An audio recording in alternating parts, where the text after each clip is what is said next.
안녕하세요. 안녕하세요. 국가고시 모의고사 성인간호학을 맡은 노성신입니다. 7, 8월에 저를 보신 분들도 계시죠? 그리고 처음 보신 분들도 계실 거예요. 지금 국가고시가 얼마 안 남았죠? 그쵸? 그래서 중요한 거는 정리를 하는 것, 문제를 많이 풀면서 유형이 어떻게 되는지 정리를 해야 된다는 거, 그게 이제 중요한 겁니다. 자, 국가고시 볼 때 성인간호학이 언제 보죠? 1교시 때 보죠. 70문제. 그때 이제 망치면 이제 큰일 나는 거예요. 그리고 성인간호학에서 꽈락을 면해야 된다. 그런 생각을 하지 말고 어떻게 해야 된다고요? 다른 과목의 평균 점수를 높여야 된다고 생각을 하셔야 돼요.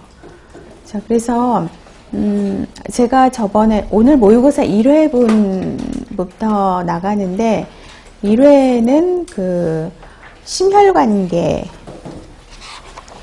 제가 그 7, 8월에 강의할 때 드리지 않았어요? 그쵸? 그 순환기계 드렸죠? 그거랑 같이 보셔야 돼요. 이거랑 같이 보셔야 돼요. 순환기계 같은 경우에는 이런 바이탈 오르간이기 때문에 굉장히 어렵게 나올 수가 있어요. 자, 그 다음에 A형하고 K형에서 이제 K형이 A형으로 바뀌었죠. A형이 뭔지 알죠? K형은 뭐예요? 가나다라 해갖고 이렇게 하는 거. 이건 이제 없어졌죠. A형은 5개에서 가장 옳은 거, 적절한 거. 그 다음에 이 박스에다가 어떤 사례를 적어놓고 1, 2, 3, 4, 5 해서 이게 무슨 형? 수능 여러분 보셨잖아. 그쵸? R형. 근데 의대시험에서는 지금 R형이 나오고 있어요. 분명히 간호사 국가고시에도 이게 언젠간 나올 거예요. 근데 그거를 공지 안 하고 내는 경우가 많이 있거든요. 그러니까 여러분들이 이런 문제가 나왔을 경우에는 먼저 여기 사례를 읽어보지 말고 어떻게? 문제 먼저 읽어보고 사례를 찾아야 된다는 거. 아셨죠? 요 R형이 나올 수가 있어요. R형 타입. 그거를 생각을 하시고. 자, 모의고사가 6회분인데 그 외에 이제 제가 나눠드리는 것도 있어요. 그것도 잘 보시고요. 그 다음에 다른 과목 하시는 것도 힘들죠. 힘드는 거 아는데 제가 알고 있으니까. 근데 그렇다고 예습 복습, 특히 복습을 안 하시면 안 돼요. 오늘 한 거는 못해도 한 3번 이상 보셔야 돼요. 아셨죠? 왔다 갔다 하면서 혹은 뭐 자기 전이라도 잠이 잘 오니까. 어쨌든 자, 모의고사 그래서 6회 이외에도 제가 나눠드리는 문제가 있는데 나눠드리는 문제가 좀 어려운 문제일 거예요. 그러니까 그것도 꼭 해서 보셔야 돼요. 자, 들어갑시다. 모의고사 1회 1번 침상 안정 중인 76세 노인 환자에게 폐색전을 예방하기 위해서 간호사가 설명해야 할 내용은, 자, 여기서 키포인트는 침상 안정이에요. 침상 안정이고 그 다음에 노인이죠. 그리고 또 폐색전, 이런 사람들이 폐색전이 많이 생겨요. 그러면은 1번 수분 섭취를 제한한다. 2번 반좌이를 자주 취해준다. 3번 체위 변경을 자주 해준다. 4번 심호흡과 기침을 격려한다. 5번 침대에서 하지 운동을 격려한다. 자, 답은 5번이에요. 5번. 그래서 우리 대부분 허리 수술 외에 뭐 다른 수술 외에 뭐 24시간 지나지 않아도 수술한 다음날 어떻게 해요? 움직이도록 하죠. 그리고 수술 들어갈 때 뭐 신켜요? 스타킹. 스타킹이 그거 비급여로 10만 원이라고 내가 얘기했죠. 그거는 당연히 다 해야 돼요. 어쨌든 그래서 그렇게 해서 하고, 이런 거는 침대에서 있을 동안에 하체 운동을 격려해야 돼요. 왜냐하면은 이게 지금 절대 안정이기, 침상 안정, 절대 안정이기 때문에 뭐가 생길까? 정맥이 정체가 생기지. 자, 정맥이 정체가 생긴다는 거는 뭐가 생길 우려가 있다고요? 피떡이라고 해요. 혈전. 혈전. 자, 이게 이제 돌아다니면 뭐가 된다고? 색전이 되는 거지. 어디를 많이 막을까? 폐로 가서 폐색전을 일으키면은 그거는 응급 상황이에요. 그래서 침대에서 하지 운동을 격려해야 되는데 이게 뭐 정맥정체와 혈전 형성 예방 아셨죠? 그렇게 해서 기억하시고요. 자, 2번 항응고제인 코마딘을 투여하는 환자에게서 점상출혈 증상이 나타났을 때 간호중재 이런 건 좀 쉬운 문제인데 코마딘 같은 경우에는 출혈이 나올 수가 있죠. 이럴 경우에 어떻게 해야 되냐. 자, 1번 바이타민 K를 투여해야 되고 2번 부위에 온스포를 적용하기보다는 냉스포를 적용해야 되고 헤파린 약물을 교체한다. 4번 프로타민 설페이트를 투여한다. 3번, 4번 같은 경우에는 다 항응고제 약이에요. 그렇기 때문에 이거는 상관이 없는 거고 그 다음에 중요한 거는 코마딘하고 PT는 친구라고 생각하세요. PTT 검사를 하지 않고 PT 아셨죠?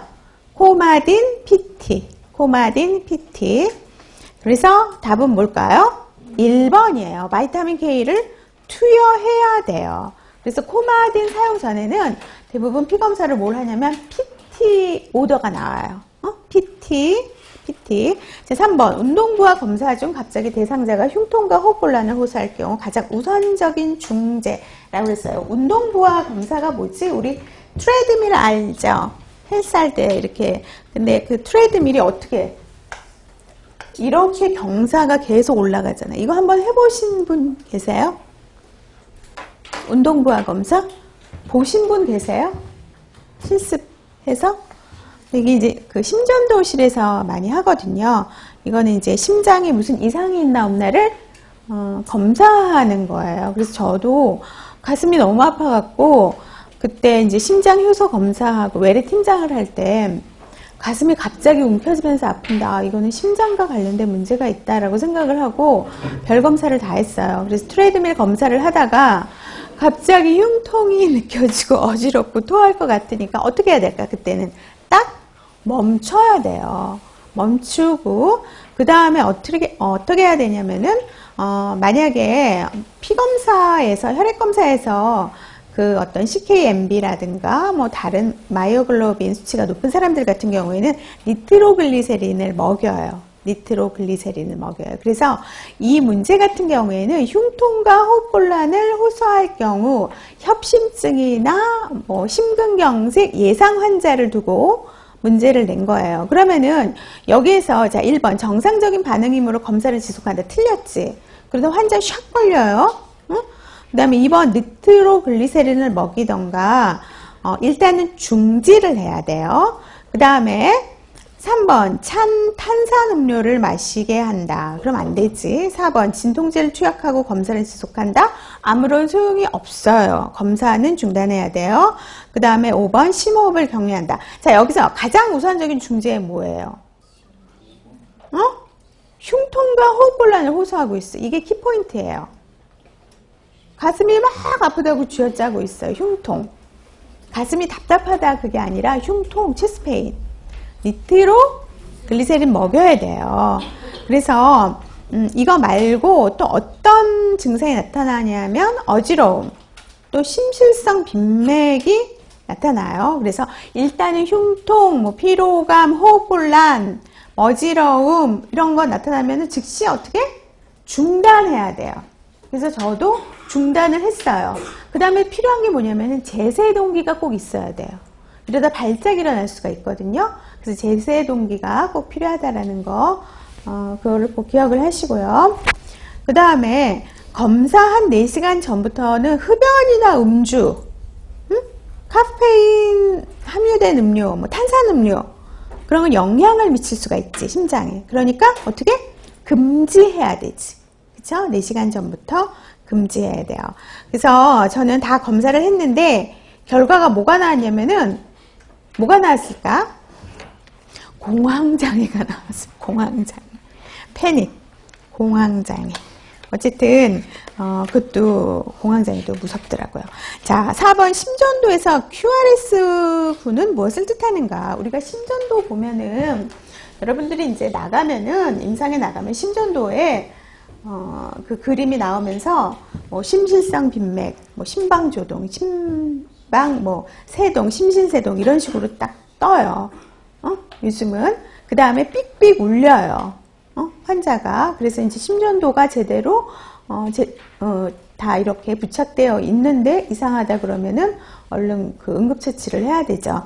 그래서 우리가 심전도를 보면은 이게 이제 피파가 있으면서 QRS, 이게 QRS죠.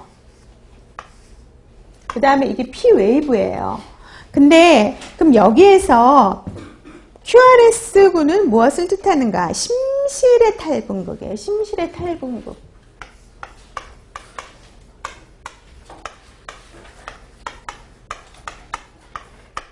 탈분극이라는 건 뭐냐면은 우리가 인체가 분극 상태, 지금 가만히 있는 상태가 분극이에요. 누가 나를 딱 쳤어. 그러면은 이렇게 막 당황이 되지. 그쵸? 그게 뭐예요? 탈분극이에요. 탈분극. 그러니까 어떤 자극이 주어진 게 탈분극이에요. 심장에 자극이 주어지는 거. 그쵸? 탈분극. 그 다음에 다시 돌아오는 게 뭐냐면 재분극이에요. 그래서 세포막이 이렇게 있으면은 플러스 마이너스 이런 게 이제 왔다 갔다 하는 게 이제 분극 상태에서 탈분극, 재분극이에요. 아셨죠? 이거를 어렵게 생각하시면 안 돼요. 그래서 QRS분 같은 경우에는 심실의 탈분극이고 피파는 뭘까? 심방의 탈분극이지. 심방. 먼저 심방에서 먼저 해야 되잖아. 그쵸? 자극이 가야 되잖아요. 그 다음에 5번 심도자를 실시한 환자의 간호중재 중 가장 중요한 사항.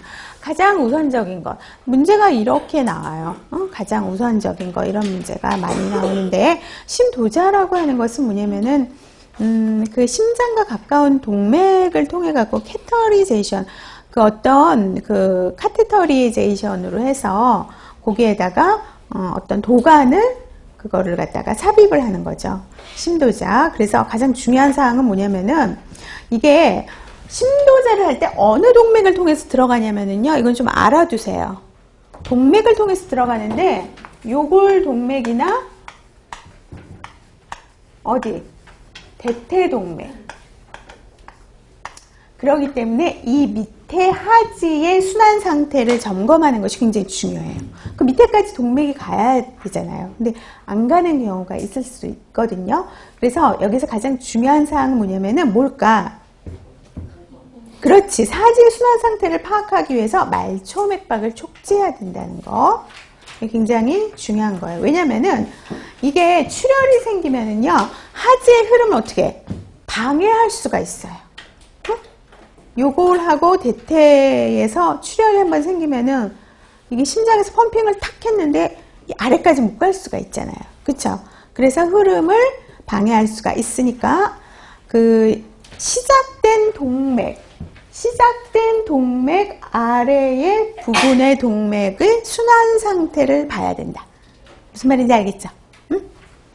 자, 그 다음에 6번 같은 경우에는 그냥 외우면 되죠. 심장의 전기적 전도가 옳은 것은 동방, 그 다음에 방실, 그 다음에 희스속, 좌우속지, 프루키니의 섬유 이런 건 그냥 외우세요. 외우시고 넘어가시고 7번 같은 경우에 우리가 안지오텐신 전환 효소 억제제를 투여받고 있는 환자의 간호라고 되어 있어요. 이거는요, 엔지오텐신 전환 효소 억제제는 어떤 이야기냐면요, 동맥이 확장이 돼요.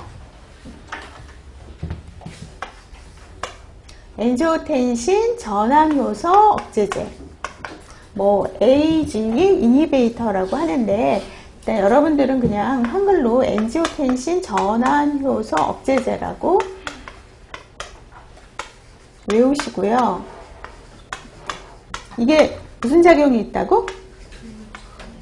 동맥이 확장이 돼요. 동맥 확장. 그래서 이런 거는 이제 동맥 확장을 위해서 투여하는데 동맥이 확장이 되면은 어떻게 될까? 일었을 때 이 주사를 맞고 천천히 일어서라고 그래야 돼요. 동맥이 확장되니까 기립성 저혈압이 생길 수가 있어요. 뭐? 기립성 저혈압.